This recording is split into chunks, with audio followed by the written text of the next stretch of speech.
ഫെബ്രുവരി 28 Iran യുദ്ധം ഉണ്ടായി. May 15 വരെ നിങ്ങളായിരുന്നു ഇവിടെ ഗവൺമെന്റ്.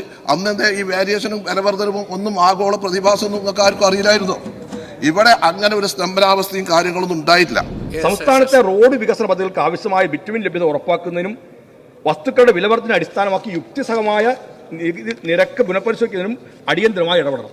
യുദ്ധം നടക്കുന്ന ഭരണകൂടങ്ങളിൽ പോലും അവർ അടിസ്ഥാന സൗകര്യ വികസനം സംരക്ഷിക്കാൻ പ്രത്യേകമായ പദ്ധതികൾ ആവിഷ്കരിക്കുന്നതായി മനസ്സിലാക്കുമ്പോൾ നമ്മൾ കേരളത്തിൽ യുദ്ധത്തെ കാരണമായി പറഞ്ഞ് റോഡ് നിർമ്മാണം അനിശ്ചിതമായി നീട്ടുപോകുന്നത് ശരിയല്ല. സംസ്ഥാനത്ത് പാതി വഴിയിൽ നിലച്ചിരിക്കുന്ന PWD റോഡ് ഉൾപ്പെടെയുള്ള എല്ലാ റോഡ് വികസന പദ്ധതികളും അടിയന്തരമായി പുനരാരംഭിക്കുന്നതിനും നിശ്ചിത സമയപരിധിക്കുള്ളിൽ നിർമ്മാണം പൂർത്തിയാക്കുന്നതിനുമായി അടിയന്തരമായ ഇടപെടൽ നടത്തണമെന്ന് ആവശ്യപ്പെടുന്നു. ബഹുമാനപ്പെട്ട മുൻ മന്ത്രിയും അംഗവുമായ പി പ്രസാദ് MLA ഇവിടെ അവതരിപ്പിച്ച കോളിംഗ് അറ്റൻഷൻ കണ്ടാൽ വിചാരിച്ചു കേരളത്തിൽ എല്ലായിടത്തും നിർമ്മാണ പ്രവർത്തനങ്ങൾ സ്തംഭിച്ചത് നമ്മളിപ്പോൾ ഒരു മാസം 3 ദിവസമായിട്ടുള്ളൂ.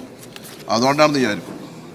ഇവിടെ കഴിഞ്ഞ കാലങ്ങളിൽ ഉണ്ടായിട്ടുള്ള ആ ഗവൺമെൻറ് തുടർച്ച അന്നൊക്കെ ഈ എല്ലാ ജില്ലൻ്റെ ലിസ്റ്റും ഒക്കെ വാങ്ങി വെച്ചുകൊണ്ട് നമുക്കത് പരിശോധിച്ചാൽ പോരായിരുന്നോ? ഇതിപ്പം വന്നിട്ട് ഒരു മാസമായിട്ടുള്ളൂ.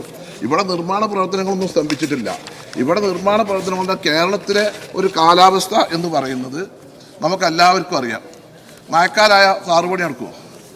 അഥവാ പാച്ച് വർക്ക് നടക്കുകയാണെങ്കിൽ തന്നെ സമ്മതിക്കുമോ നാട്ടുകാർ? അഥവാ ഈ താറ് ചെയ്തു 3-ാം ദിവസം മഴ പെയ്താൽ അതോടെ ഒലിച്ചു പോയാൽ പിന്നെ മീഡിയാസും പത്രങ്ങളും ജനപ്രതിനിധികളും അതിൽ അഴിമതി എന്നിട്ട് പറയില്ലേ? അപ്പം മുൻകാലങ്ങളിലൊക്കെ അപ്പുറത്ത് പൊതുമരാമത്ത് വകുപ്പ് മന്ത്രി ബഹുമാന റിയാസ് ഉണ്ടായിരുന്ന കാലത്ത് എന്താ പറയുക, മൺസൂൺ കഴിഞ്ഞതിന് ശേഷം ഒക്ടോബർ മാസത്തിൽ മാത്രമേ ഈ ടാറിങ്ങിൻ്റെ പ്രവൃത്തി ആരംഭിക്കാൻ പാടുള്ളൂ എന്നാണ് PWDക്ക് കൊടുത്ത നിർദ്ദേശം. ഇവിടെ ഉണ്ടായത് ഇവിടെ ഇപ്പോൾ ഒരു മാസമായിട്ടുള്ളൂ. ഫെബ്രുവരി 28 ഇറാൻ യുദ്ധം ഉണ്ടായി. മെയ് 15 വരെ നിങ്ങളായിരുന്നു ഇവിടെ ഗവൺമെന്റ്. അന്നത്തെ ഈ വേരിയേഷനും വിലവർദ്ധനവും ഒന്നും ആഗോള പ്രതിഭാസമൊന്നും നിങ്ങൾക്ക് ആർക്കും അറിയില്ലായിരുന്നു. ഇവിടെ അങ്ങനെ ഒരു സ്തംഭനാവസ്ഥയും കാര്യങ്ങളൊന്നും ഉണ്ടായിട്ടില്ല. പക്ഷേ റോഡുകൾ നന്നാകണം, നിർമ്മാണ പ്രവർത്തനങ്ങൾ ഭംഗിയായി നടക്കണം. അതിനൊന്നും ഗവൺമെന്റിന് ഗവൺമെന്റ് അതിലൊരു അലംഭാവം കാണിക്കില്ല. ഇപ്പോൾ ഉണ്ടായിട്ടുള്ള പ്രയാസം എന്ന് പറഞ്ഞാൽ ബിറ്റുമന, പിന്നെ കരാറ്, ഒരു എഗ്രിമെന്റ് വെച്ചാൽ, ബഹുമാനപ്പെട്ട അങ്ങ് കൃഷി വകുപ്പ് മന്ത്രി ആയിരുന്നല്ലോ, ഒരു എഗ്രിമെന്റ് വെച്ചാൽ ആ എഗ്രിമെന്റിലെ ആ റേറ്റ് പ്രകാരം ആണ് ആ വർക്ക് നടക്കേണ്ടത്. രണ്ടാമതായിട്ട് വേരിയേഷൻ നടത്തണമെങ്കിൽ അത് ഓരോ സമയത്ത് വില കൂടുന്നതിനനുസരിച്ച് കണ്ട് എല്ലാ കോൺട്രാക്ടർക്ക് എല്ലാത്തിനും വില കൂട്ടാൻ പറ്റുമോ? കോൺട്രാക്ട് ഒരു കൊല്ലത്തിൻ്റെ കോൺട്രാക്റ്റാണ്. ആ ഒരു കൊല്ലത്തിൽ വരുന്ന എല്ലാ കാര്യങ്ങളും കോൺട്രാക്ട് അതിനെപ്പറ്റി ഗൃഹപാഠം നടത്തിയിട്ടാണ് ടെൻഡർ കോട്ട് ചെയ്യുന്നത്. പിന്നെ അസാധാരണമായ സാഹചര്യം വരുമ്പോൾ കോവിഡ് കാലഘട്ടത്തിൽ നമുക്ക് 2021 ഉണ്ടായിരുന്നു. അങ്ങനെയുള്ളൊരു സാഹചര്യം ഇപ്പോൾ ഈ ബിറ്റുമൻ്റെ കാര്യത്തിൽ ഉണ്ടായിട്ടുണ്ട്. 55,000 രൂപ ഉള്ള ബിറ്റുമന് കഴിഞ്ഞ മാസം 1,04,000 രൂപയായിരുന്നു. ഇപ്പോൾ എന്തായി? ഇന്നത്തെ റേറ്റ് ഇന്നലെ ഞാൻ സഭയിൽ പറഞ്ഞു 88,000 രൂപയായി. അപ്പോൾ അതിൻ്റെ വേരിയേഷൻ വരുന്നുണ്ട്.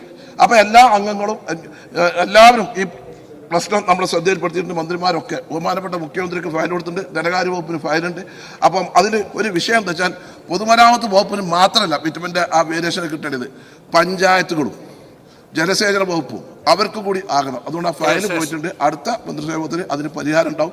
അങ്ങനെ ബഹുമാനപ്പെട്ട മന്ത്രി പറയരുത് ഞാൻ വന്നിട്ട് ഒരു മാസമായിട്ടുള്ളൂ, ഒന്നും നിന്നിട്ടില്ല, ഒക്കെ വളരെ ഉഷാറായിട്ട് നടക്കുകയാണ്.